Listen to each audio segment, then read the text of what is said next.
What a week it's been, and what a speech it was yesterday from President Joe Biden. It was the one-year anniversary of the attack on the U.S. Capitol. As you said, perhaps one of his most powerful speeches yet as president. He addressed the nation from Statuary Hall in the very same building that was under siege 1 year ago to the day. He described this attack in great detail and emphatically laid blame at the feet of former President Donald Trump.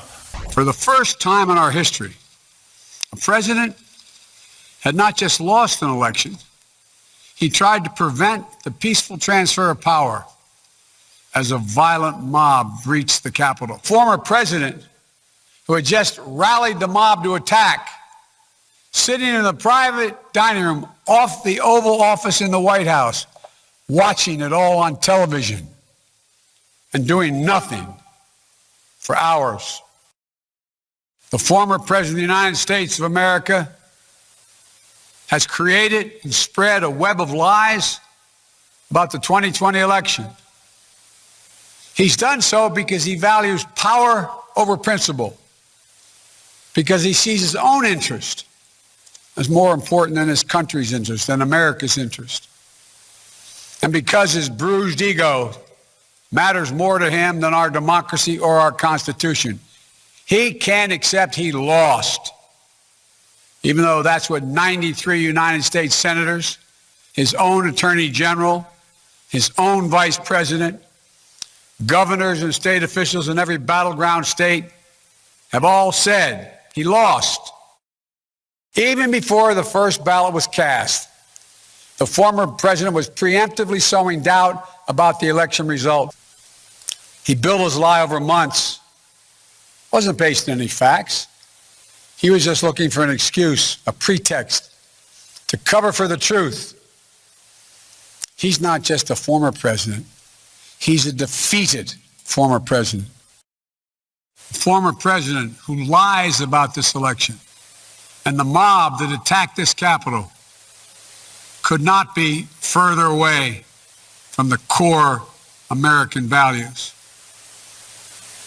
They want to rule, or they will ruin. You can't love your country only when you win. You can't obey the law only when it's convenient. You can't be patriotic when you embrace and enable lies. Those who stormed this Capitol, and those who instigated and incited, and those who called on them to do so, held a dagger at the throat of America, at American democracy. They didn't come here out of patriotism or principle. They came here in rage, not in service of America, but rather in service of one man. You know, Joe, 24 hours ago, the question was, would President Biden go after Donald Trump? Well, yes, the entire speech was about Donald Trump, even if he never mentioned his name. When he made his inaugural address almost 2 years ago, it was 2 weeks after January 6th, President Biden, that was about healing, that was about trying to begin to put the country back together, given the trauma it had just suffered. But now, almost a year later, making the speech addressing not just President Trump, but all the people, all the senators, all the members of the media, everyone in this country who has fanned the flames of this lie.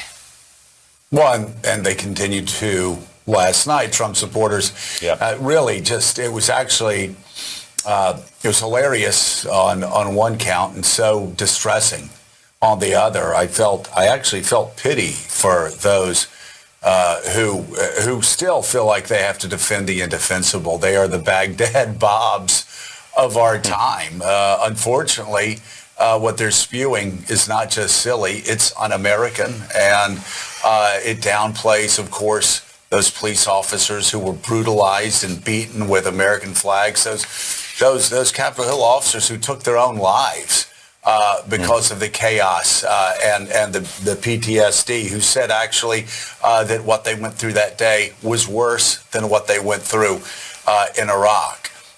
And again, people on a certain network mocking not only those police officers through the year, but also suggesting that there was nothing to see here to move along. And I am so sad for my former party members, and I wonder what they must think of themselves and what their children must think of them as elected representatives who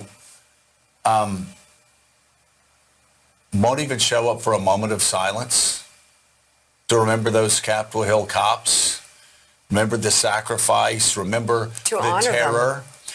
So many of those Republicans calling home and being concerned. Look at this. Believing that their lives were in danger a year ago today, or yesterday, horrified. And only Liz Cheney and Vice President Dick Cheney showed up on the Republican side of the chamber. And it was the same thing in a candlelight vigil later that night. Again, the Republican Party now taking the position that a riot at the United States Capitol, where people were deliberately trying to stop an insurrection or commit sedition against the United States of America, that came to try to stop the counting of votes, of electoral votes, which, by the way, is sedition against the United States of America. And the fact that people are offended when you call it that or when you call it an insurrection speaks volumes. But